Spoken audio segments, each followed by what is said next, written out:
Hello friends, I welcome you all to my YouTube channel CA Rahul Agarwal classes. Friends, हम लोग revision कर रहे थे क्लास 12 की अकाउंट्स की। फंडामेंटल्स ऑफ पार्टनरशिप हो गया, गुडविल हो गया।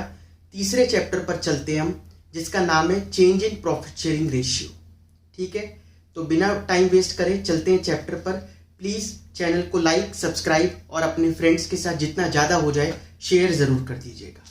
देखिए, change in profit sharing ratio में क्या होता है। अब यहां से जब पार्टनरशिप होती है, change in profit sharing ratio, admission of a partner, retirement of a partner, death of a partner, ये 4 चैप्टर ऐसे हैं जिसमें जो कंसेप्ट्स होंगे वो बहुत हद तक मिलते जुलते हैं। इनमें जो हमें चारों में एडजस्टमेंट्स करनी होंगी, जो ट्रीटमेंट करने होंगे, वो लगभग सेम है। इसलिए एक को ढंग से एक बार समझ लो सारे लॉजिक्स को, फिर वही लॉजिक आगे भी लगेंगे। यहां से जो टॉपिक शुरू हो रहे हैं उसको बोला जाता है reconstitution of partnership. Reconstitution of partnership का क्या मतलब है? पार्टनरशिप को फिर से बना रहे हैं, मतलब change in relation among partners. Partners के बीच में जो रिलेशन पहले था वो अब बदल गया। क्यों? अब भाई, अगर जैसे फॉर एग्जांपल पहला चैप्टर अभी क्या, change in ratio, profit sharing ratio में चेंज हुआ। पहले वो 1:1 में प्रॉफिट शेयर करते थे, अब 3:2 में कर रहे हैं। जैसे ए और बी 2 पार्टनर्स हैं, पहले उनका प्रॉफिट शेयरिंग रेशियो था 1:1, अब वो 3:2 करने जा रहे हैं। ए अपना शेयर फर्म में बढ़ा रहा है, पहले हाफ शेयर था, अब 3/2 कर रहा है, मतलब 60% हो गया एक तरीके से देखा जाए तो। ए का शेयर क्यों बढ़ रहा है? कोई ना कोई रीजन होगा। जैसे ए फर्म में कैपिटल ला रहा है ज्यादा, मतलब एडिशनल कैपिटल की रिक्वायरमेंट है फर्म में, और ए कह रहा है ठीक है मैं ले आऊंगा, बट एक कंडीशन है, मेरा शेयर बढ़ना चाहिए। तो उस केस में प्रॉफिट शेयरिंग रेशियो में चेंज आ जाएगा। समझ में? मतलब this may be one of the reason for change in profit sharing ratio among partners. But ये सब चीजें जो फर्म में हो रही है, इसकी वजह से उनकी जो पहले वाली डीड थी वो बदलनी पड़ेगी। अब उनके बीच में जो रिलेशंस है वो बदलेंगे, तो इसको बोलते हैं रिकंस्टिट्यूशन ऑफ पार्टनरशिप। तो वो चाहे change in profit sharing ratio हो, एडमिशन ऑफ अ पार्टनर हो, रिटायरमेंट हो, डेथ हो, इन चारों केसेस में यही होता है कि रिकंस्टिट्यूशन ऑफ पार्टनरशिप होती है। पार्टनरशिप की डीड फिर से बनाई जाती है, फिर से एक नया रिलेशन क्रिएट होता है पार्टनर्स के अमंग।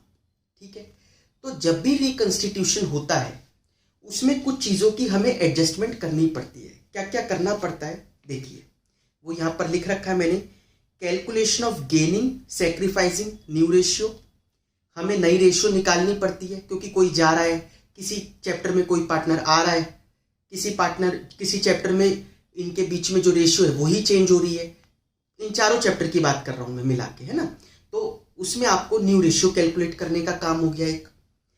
दूसरा काम होता है ट्रीटमेंट ऑफ गुडविल, ये समझना होगा। अक्यूमुलेटेड प्रॉफिट्स एंड लॉसेस का ट्रीटमेंट करना होगा। Revaluation of assets and liabilities, और एक एक करके डिटेल में चलेंगे, चिंता मत करो। और लास्ट में होती है एडजस्टमेंट ऑफ कैपिटल।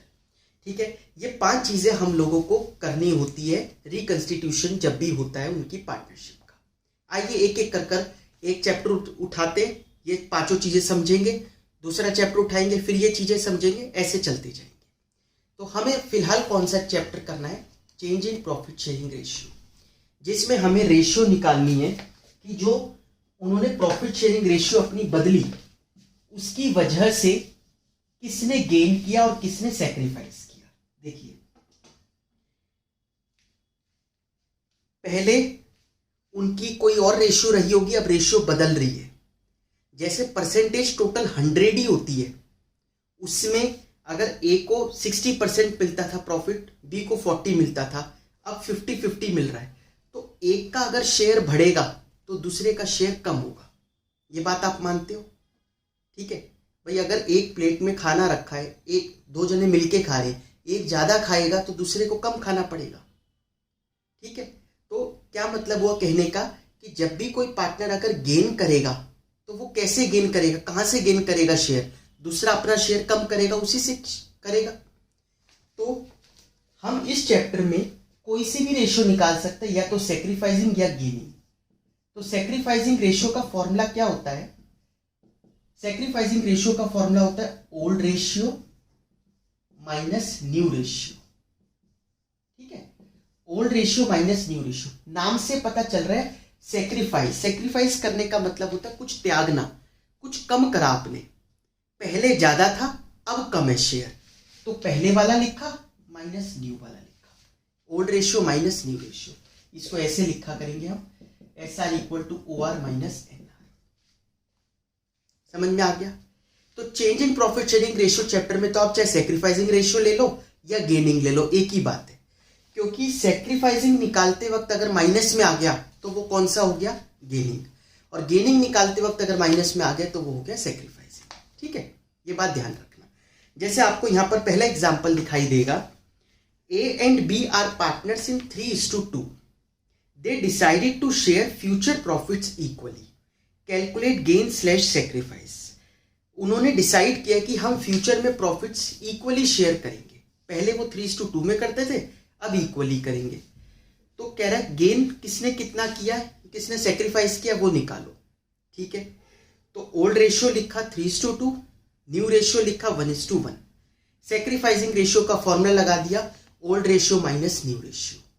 ए के केस में निकल के आया 1/10, बी के केस में निकल के आया -1/10। माइनस रिप्रेजेंट्स लॉस, ये गेन, क्योंकि सेक्रीफाइस निकालते वक्त माइनस आया है। सेक्रीफाइस नेगेटिव में मतलब वो सेक्रीफाइस ही नहीं है, वो तो गेन हुआ ना। तो बी गेन कर रहा है और ए सेक्रीफाइस कर रहा है शेयर को। बात समझ में आई आप लोगों को ये? ठीक है, इस तरीके से हम लोग गेनिंग और सेक्रीफाइसिंग निकाल सकते हैं। इसके बाद दूसरी चीज होती है, इसमें इतने इंपॉर्टेंट नहीं है गेन सेक्रीफाइस।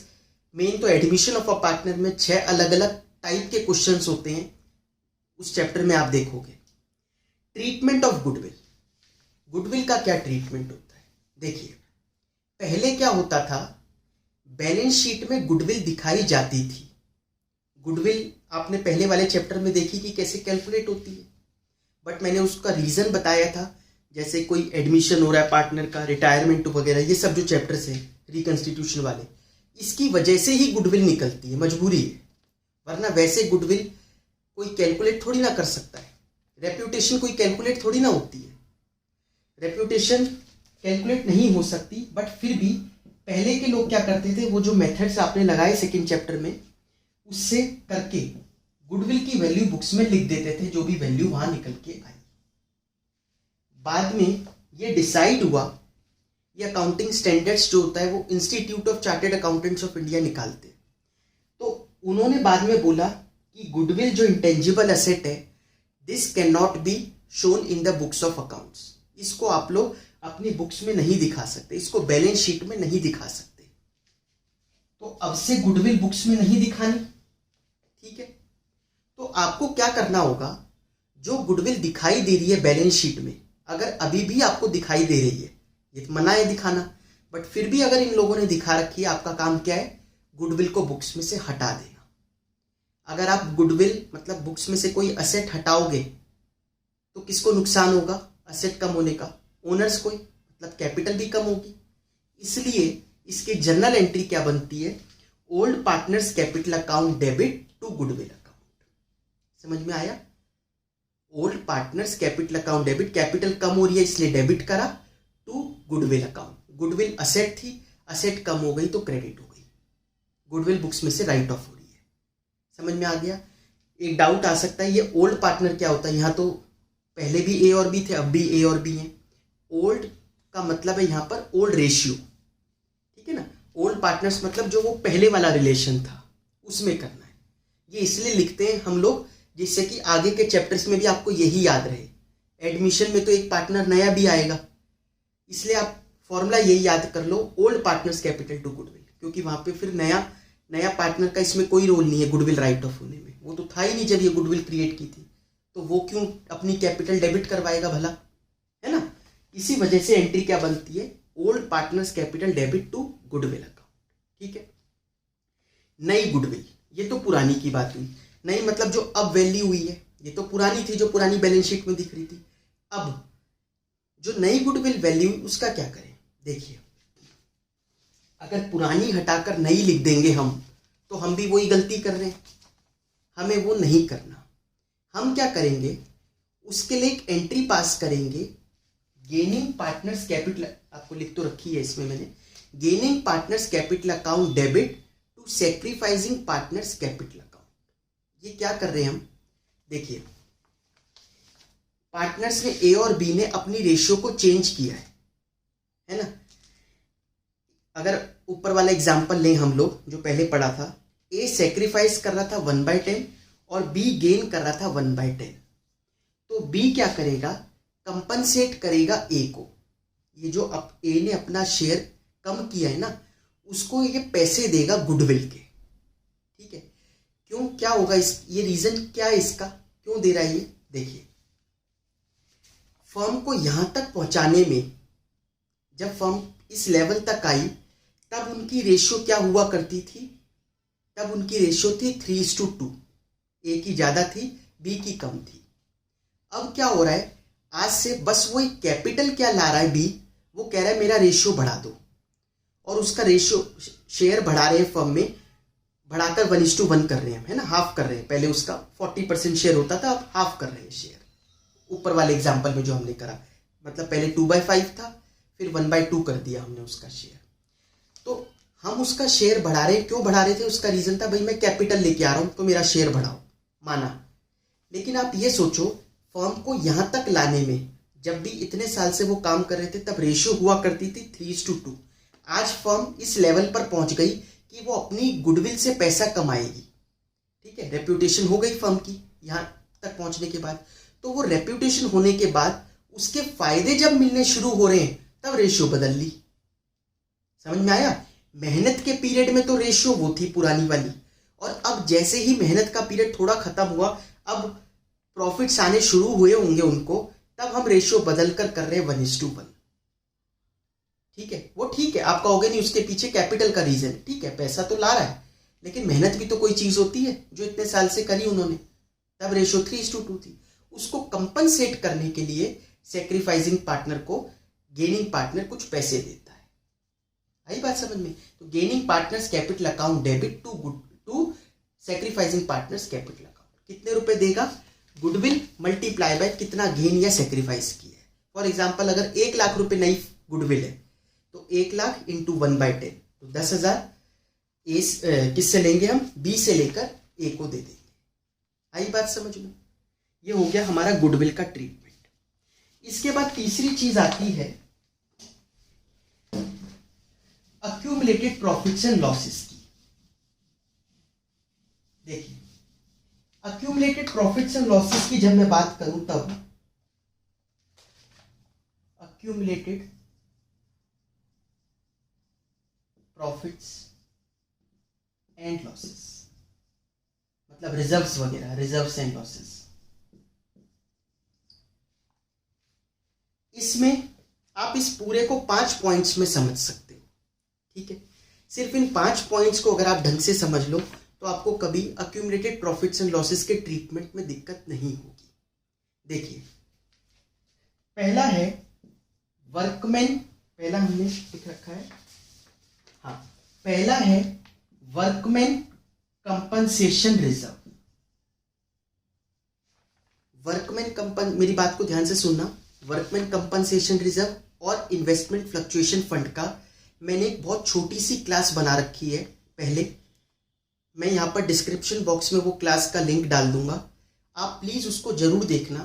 पता है क्यों, क्योंकि उसमें मैंने प्रैक्टिकल एग्जाम्पल के साथ और सारी सिचुएशन ले ली जो हो सकती है, ठीक है।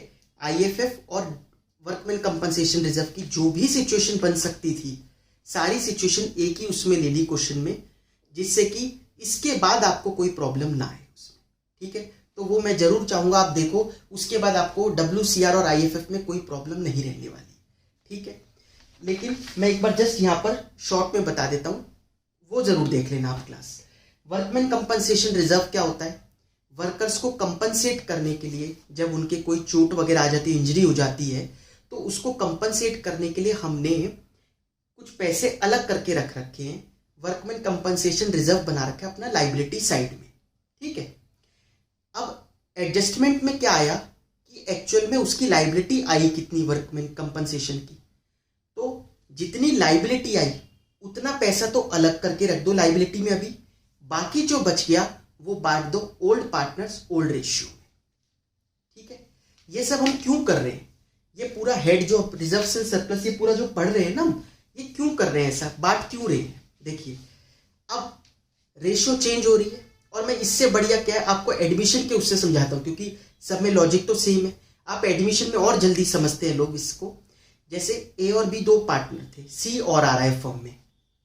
जब सी फर्म में आना चाह रहा है, उससे पहले ये क्या करेंगे, अपने रिजर्व्स को पहले ही ए और बी बांट लेंगे आपस में। ठीक है, क्यों बांट रहे हैं, इसका रीजन क्या है? अगर सी आ गया एक बार, एक आध साल बीत गए, तब रेशियो तो बदल चुकी है उसके आने के बाद, वो नई रेशियो चल रही होगी जो उस टाइम होगी। अब बैलेंस शीट में जितनी भी चीजें हैं उस पर हक किस किस का होगा? तीनों का होगा, ए बी सी। जबकि कायदे से तो सी का होना ही नहीं चाहिए, क्योंकि सी ने उन रिजर्व्स को बनाने में कोई मेहनत नहीं करी। ठीक है, पक्का मानते हो आप इस चीज को? क्योंकि सी ने उतनी मेहनत, उतनी क्या मतलब, वो तो अभी आया ही है फर्म में, तो उसने तो वो मेहनत करी ही नहीं जो ए और बी ने करी है, तो उसको क्यों मिले ये पैसा? बट जब एक बार वो आ गया तो फिर उसका भी होगा हक, क्योंकि वो भी फर्म का ही पार्ट है, उसको अलग थलग को थोड़ी ना करके देखेंगे हम हर चीज में। इसलिए पहले ही क्या करो, उसके आने से पहले इनको पार्टनर्स में बांट के रख दो। ठीक है, इसलिए बांटते हैं।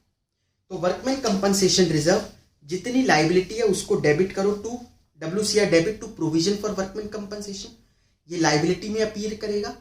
बचा हुआ जो है वो बच जाएगा टू ओल्ड पार्टनर्स कैपिटल का। आई बात समझ में? प्लीज वो क्लास जरूर देखना, तब ढंग से समझ में आएगा। मैंने प्रैक्टिकल एग्जांपल के साथ करवाया। Investment fluctuation fund, investment fluctuation fund किसके लिए बनता है? फ्लक्चुएशन का मतलब वैसे होता है उतार चढ़ाव, है ना? तो इन्वेस्टमेंट फ्लक्चुएशन फंड बनता है, इन्वेस्टमेंट की मार्केट वैल्यू अगर गिर जाए तो उसको कंपनसेट करने के लिए हम IFF बनाते हैं। ठीक है, अब क्या हुआ, जैसे इन्वेस्टमेंट की एक्चुअल वैल्यू 1 लाख थी, बट मार्केट वैल्यू रह गई 80,000, हमने IFF बना रखा था 30,000 का। ठीक है, कितनी वैल्यू गिरी? 20,000। तो 20,000 तो वहां से सेट ऑफ हो जाएंगे, क्योंकि आप IFF बना के चल रहे थे, आप सेट असाइड करके चल रहे थे पैसे को। जो 10,000 का IFF बच गया वो बांट दो ओल्ड पार्टनर्स ओल्ड रेशियो में। ठीक है, तो वही कराए, IFF डेबिट टू इन्वेस्टमेंट, बचा हुआ IFF debit to old partners capital account. आ गई बात समझ में? तीसरा होता है फ्री रिजर्व्स। फ्री रिजर्व का मतलब होता है, दो ही होते हैं ये, जनरल रिजर्व, P&L का क्रेडिट बैलेंस। कई बार कंटिजेंसी रिजर्व करके भी आ जाता है कि कंटिजेंसी रिजर्व, अब कंटिजेंसी कोई है नहीं तो ये भी फ्री हो गया, बांट देंगे। तो जनरल रिजर्व या P&L का क्रेडिट बैलेंस। अच्छा, ये सारे रिजर्व जो भी हम डिस्कस करें कहाँ अपीयर कर रहे होते हैं? बैलेंस शीट की लाइबिलिटी साइड में, है ना? तो फ्री रिजर्व को क्या करो, फुल्ली डिस्ट्रीब्यूट कर दो ओल्ड पार्टनर्स ओल्ड रेशियो, ये भी बांट दो। ठीक है, जो भी रिजर्व है वो debit to old partners capital account. Fourth point में मैंने एक मतलब आपको चेताने के लिए लिख रखा है कि employees provident fund, machine revaluation reserve, replacement reserve, depreciation reserve, इस नाम से अगर कुछ हो तो ये आपको कंफ्यूज करने के लिए दे रखा है, इसको गलती से भी मत बांट देना। ठीक है, एम्प्लॉयज प्रोविडेंट फंड तो बहुत कंफ्यूजन होती है लोगों को, बांटना है क्या? बिल्कुल भी नहीं बांटना। ये एम्प्लॉयज के रिटायरमेंट बेनिफिट्स हैं। एम्प्लॉय मतलब जो हमारे यहाँ काम कर रहे हैं लोग, ये पार्टनर्स में क्यों बांटेंगे? ये नहीं बांटना। इसमें लास्ट पॉइंट होता है अक्यूमुलेटेड लॉसेस का। अभी तक 4 पॉइंट थे प्रॉफिट्स के, ये पॉइंट है लॉसेस का। ये कहाँ अपीयर कर रहे होंगे अक्यूमुलेटेड लॉसेस? ये अपीयर कर रहे होंगे बैलेंस शीट की असेट साइड पे। ठीक है, एग्जाम्पल क्या हो सकता है? प्रॉफिट एंड लॉस का debit balance, deferred revenue expenditure, इस नाम से आ सकता है। एडवर्टीजमेंट सस्पेंस, ये नाम होते हैं जिस नाम से ये असेट साइड पे दिख रहा होता है। ठीक है, इसको क्या करना है, जब आपने प्रॉफिट सारे बांट दिए तो उस बेचारे के लिए, नए पार्टनर के लिए क्या लॉस रखोगे? नहीं, उसको लॉस को भी पहले ही पार्टनर्स में, पुराने पार्टनर्स में चार्ज ऑफ करके खत्म करो। ठीक है, अब चार्ज करना है तो पार्टनर्स की कैपिटल अब कम होगी। कैपिटल कम होती है तो क्या होता है? डेबिट। इसलिए old partners capital account debit to accumulated losses account. आई बात समझ में? ये आपको ये पांचों बहुत इंपॉर्टेंट था रिजर्व्स मतलब अक्यूमुलेटेड प्रॉफिट्स एंड लॉसेस का ट्रीटमेंट हमने डिस्कस किया। लेकिन इसमें एक बहुत इंपॉर्टेंट बात क्या है, बाय चांस अगर पार्टनर्स कहें नहीं, हमें ये रिजर्व नहीं बांटने, हम नहीं बांटना चाहते, या फिर दूसरे तरीके से बोलूं, हम इन रिजर्व्स को बैलेंस शीट में ही दिखाना चाहते हैं, तो क्या करें? देखिए, मैंने जो इतनी सारी बातें आपको बताई, लॉजिक बताया कि अभी बांट लेते हैं जिससे कि कभी जब नया पार्टनर आएगा तो उसको भी फायदा ना पहुंच जाए, तो हम अभी बांट लेते हैं। लेकिन पार्टनर ने अगर ये चाहा नहीं, हमें नहीं बांटना, तो फिर क्या ऐसा करें कि इसका फायदा नए पार्टनर को ना मिले, जो पार्टनर अब हमारे यहाँ आना चाह रहा है। या अगर चेंज इन रेशियो की बात करूं, तो जब रेशियो चेंज हो रही है, जैसे अभी जो अपन ने एग्जांपल लिया था ए और बी, तो बी सेक्रीफाइस, बी गेन कर रहा था और ए कर रहा था सेक्रीफाइस, है ना। तो अभी अगर बांट लेते हैं, जैसे फॉर एग्जांपल उनके यहाँ जनरल रिजर्व है, फ्री रिजर्व है, जनरल रिजर्व है 50,000 रुपए का। ये इस 50,000 रुपए को अगर आज ही बांट लेते ए और बी अपने पुराने वाले एग्जाम्पल में, तब रेशियो थी 3:2, तो ए को मिलते 30,000 रुपए, बी को मिलते 20,000 रुपए, है ना। बट अब रेशियो बदल गई, अब ए को मिलेंगे 25,000 और बी को मिलेंगे 25,000 आगे से, अगर बाद में बांटोगे तो। अगर बाद में एक आध साल बाद सोची ये बात, तब ये रेशियो चल रही होगी, किसको फायदा होगा? बी तो कहेगा बढ़िया है, बाद में बांट लेना, ए कहेगा मुझे नुकसान हो जाएगा। तो क्या कुछ ऐसा करें कि अभी से ही बी से ले ले 5,000 रुपए और ए को दे दे। अभी से ही बी से लेकर बी की कैपिटल डेबिट कर दें, टू ए कर दें, ये जो भी आपको गेन और सेक्रीफाइस लग रहा है वो, जिससे कि बाद में जब बटे तो 25-25 बटेगा। लेकिन ए को पहले ही 5 मिल चुके होंगे, तो ए को टोटली 30 मिल गए, बी को नेट देखा जाए तो 20 ही मिले, क्योंकि 25 ये मिले, 5 वो बेचारा दे चुका, तो 20 ही मिले, हो गया ये भी पुराने में ही। इसका मतलब क्या करना है, अगर पार्टनर्स रिजर्व्स वगैरह को बांटने के लिए मना करते हैं, तो हमें एक एंट्री पास करनी है, कौन सी? Gaining partners capital account debit to sacrificing partners capital account. ठीक है, जैसे ए ने कितना गेन किया था, मतलब बी ने कितना गेन किया था 1/10, ए ने कितना गेन सेक्रीफाइस किया था 1/10, तो एंट्री क्या करेंगे? गेनिंग टू सेक्रीफाइसिंग, मतलब B's capital debit to S capital. कितने से करेंगे? गुड जनरल रिजर्व कितने का है? 50,000 इंटू बी ने कितना गेन किया 1/10, मतलब B debit 5,000 to S capital 5,000। समझ में आया? तो जो भी चीज है, जो भी रिजर्व है, मल्टीप्लाई कर दो गेन और सेक्रीफाइस से, एंट्री पास हो जाएगी। मैं प्रैक्टिकल क्वेश्चन करवाऊंगा तब दिखा भी दूंगा आपको करके। ठीक है, तो इसीलिए नीचे इंपॉर्टेंट नोट लिख रखा है, अगर अक्यूमुलेटेड प्रॉफिट्स बांटने के लिए क्वेश्चन मना करता है तो एंट्री होगी gaining to sacrificing. By chance अगर लॉस बांटने के लिए मना करता है, जैसे अगर अक्यूमुलेटेड लॉस है, कोई कहता है वो मत बांटो, वो मत चार्ज करो मतलब पार्टनर्स में, तो एंट्री उल्टी हो जाएगी, सेक्रीफाइसिंग टू गेनिंग। समझ में आई बात आप लोगों को? ये इसके बाद नेक्स्ट आता है रीवैल्यूएशन।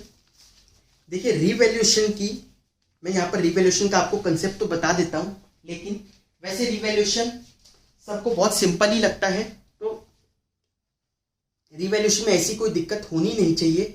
बट फिर भी एक असेट्स के सारे केसेस कैसे कैसे लैंग्वेज आ सकती है, एक लाइबिलिटी में कैसे कैसे लैंग्वेज आ सकती है, और एक जो सबसे इंपॉर्टेंट होता है बैड डेट्स और प्रोविजन फॉर डाउटफुल डेट, उसका कैसे ट्रीटमेंट करते हैं रिवैल्यूएशन में।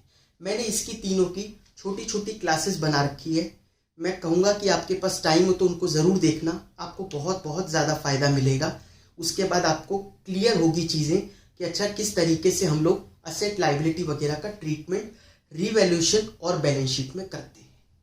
ठीक है, तो प्लीज़ आप उनको ज़रूर देख लेना। फिर भी मैं उससे पहले आपको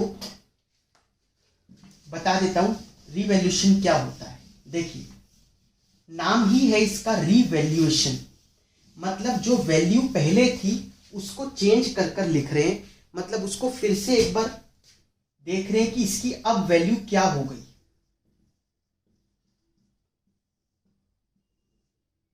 रीवैल्यूएशन में दो चीज करते हैं, असेट्स को रीवैल्यू करते हैं और लाइबिलिटीज को रीअसेस करते हैं। मतलब हम एक बार फिर से अपनी असेट और लाइबिलिटी को, उस नए पार्टनर के आने से पहले हम एक बार अपनी असेट और लाइबिलिटी को एक बार फिर से खंगाल लेते हैं ढंग से कि ये सब सही है ना। सही मतलब जैसे बिल्डिंग की वैल्यू अगर आपने लिख रखी है 1,00,000 रुपए की, क्योंकि वो आपने 20 साल पहले खरीदी थी, तब रेट वही थे, बट आज उसकी फेयर वैल्यू बहुत बढ़ चुकी है, तो क्यों उसको पुरानी वैल्यू पर दिखा रखा है? आज की वैल्यू पर दिखाओ, ट्रू एंड फेयर व्यू, तो उसको बोलेंगे हम रीवैल्यू कर रहे हैं हम असेट को। देखिए रीवैल्यूएशन में ध्यान रखिएगा, रीवैल्यूएशन में ऑलरेडी जो असेट लायबिलिटी है उनकी वैल्यू जो चेंज हो रही है वो आती है। ठीक है, एक इसीलिए मैंने कहा आपको वीडियो में देखना, क्योंकि वहां मैंने एक एग्जांपल लिया है। एक मशीन खरीदी हमने 10,000 रुपए की। अगर हमने एक मशीन खरीदी 10,000 रुपए की, कोई लोग कहेंगे कि मशीन बढ़ गई, रिवैल्यूएशन के क्रेडिट में लिख दो। बिल्कुल नहीं, ऐसा मत कर देना, क्योंकि मशीन डेबिट हो रही है तो टू कैश भी तो हो रहा है, पैसा जा रहा है। एग्जिस्टिंग असेट्स और लाइबिलिटी की वैल्यू में कोई बदलाव आ रहा है, वो आता है रिवैल्यूएशन में।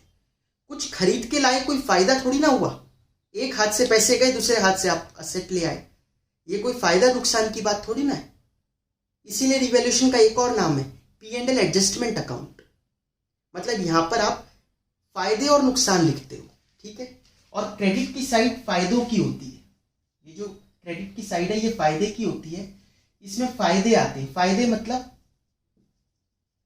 असेट का बढ़ना, जो भी असेट्स बढ़ रही है वो, लाइबिलिटी का कम होना। ठीक है, लाइबिलिटी का कम होना। यहां पर डेबिट में क्या आता है? टू असेट्स, असेट्स का कम होना, लाइबिलिटी का बढ़ना। ये दोनों नुकसान है, लाइबिलिटी बढ़ना, असेट का कम होना, ये डेबिट में आते हैं। अब ये फायदे जैसे अगर 1,00,000 के हैं और हमारे जो नुकसान है वो 70,000 के हैं, तो 30,000 का तो जो प्रॉफिट हुआ, टू प्रॉफिट ट्रांसफर्ड टू, ठीक है, ओल्ड पार्टनर्स कैपिटल। ये ओल्ड पार्टनर की कैपिटल में हम प्रॉफिट को ट्रांसफर कर देंगे। समझ में आ गया आप लोगों को? ये रिवैल्यूएशन बनाने का तरीका होता है। इसमें भी एक चीज है, अगर पार्टनर्स मना कर दें कि हम असेट्स की नई वैल्यू और लायबिलिटी की नई वैल्यू को बुक्स में नहीं दिखाना चाहते, वो नई वैल्यू को बुक्स में नहीं दिखाना चाहते, वो पुराने धर्रे से ही चलना चाहते हैं, जो वैल्यू थी उसी को दिखाना चाहते हैं, तब क्या करें? तब इसका फायदा तो कहीं उसको ना मिल जाए, नए पार्टनर को। बाद में जब ये सब चीजें, जैसे बिल्डिंग है 1,00,000 ही लिख रखी है, बट पता है अब आज 1 करोड़ की हो गई, तो आज नहीं तो कल जब ये बाद में कभी बेच रहे होंगे तो फायदा वो भी ले जाएगा। 1 करोड़ माइनस 1 कितना बड़ा फायदा होगा हमारा, 99 लाख का प्रॉफिट दिखाई दे रहा है, तो उसको भी मिलेगा इसका फायदा। इसलिए क्या करें, वही चीज हम क्या करेंगे, गेनिंग टू सैक्रिफाइसिंग एंट्री अभी से ही पास कर देंगे। ठीक है, अभी से ही गेनिंग टू सैक्रिफाइसिंग पास कर देंगे, और रिवैल्यूएशन अकाउंट ना बनाकर हम एक स्टेटमेंट बनाएंगे, क्योंकि वो एंट्री जो पास करनी है उसके लिए अमाउंट भी तो होना चाहिए। वो अमाउंट कहां से आएगा? वो तो दिस माइनस दिस करके ही निकल के आएगा, जैसे इसमें 30,000 आया। ठीक है, तो वो अमाउंट निकालने के लिए हम बनाते हैं स्टेटमेंट शोइंग रिवैल्यूएशन। वो स्टेटमेंट बनाते हैं। कई लोग बोलते हैं कि रफ में बना ले क्या रिवैल्यूएशन, अगर मना करा है तो। आपने अगर रिवैल्यूएशन अकाउंट बना लिया, मैं आपको एक चीज बोलूं, ये क्या होता है, लेजर। आप लेजर बना ही रहे हो, चाहे चोरी छुपे बनाओ, आप रफ में बनाओ, वर्किंग नोट में बनाओ, कहीं पे भी बनाओ। जैसे आजकल एक अकाउंटिंग सॉफ्टवेयर होता है टैली, तो वहां पर जर्नल एंट्री पास करो तो लेजर अपने आप बन जाता है, ट्रायल बैलेंस अपने आप बन जाता है, अपने आप बैलेंस शीट और P&L में जहां उसको जाना चाहिए वो पहुंच जाती है। ऐसे सिस्टम में ये सब चीजें ऑलरेडी होती है। तो आपने अगर ये लेजर बना दिया तो अपने आप वो ट्रायल में भी जाएगा, बैलेंस शीट में भी जाएगा, तो इंपैक्ट तो ले ही लिया ना। ठीक है, इस वजह से रिवैल्यूएशन अकाउंट नहीं बनेगा अगर पार्टनर्स ने मना करा है तो। तब क्या बनेगा, स्टेटमेंट बनेगी और एंट्री पास होगी gaining partner to sacrificing partners capital account. आ गई बात आप लोगों को ये ढंग से समझ में? ये हमने सारी चीज़ें कर ली इस चैप्टर से रिलेटेड। एडजस्टमेंट ऑफ कैपिटल इस चैप्टर की नहीं होती कोई, फिर भी एक आती है, वो एडमिशन में है मेन, एडजस्टमेंट ऑफ कैपिटल, तो हम वहाँ पर करेंगे ही। प्लीज़ चैनल को लाइक, सब्सक्राइब और जितना ज़्यादा हो जाए अपने फ्रेंड्स के साथ शेयर ज़रूर कर दीजिएगा। बाकी चीज़ें हम लोग नेक्स्ट क्लास में रिवाइज करेंगे। Thank you so much.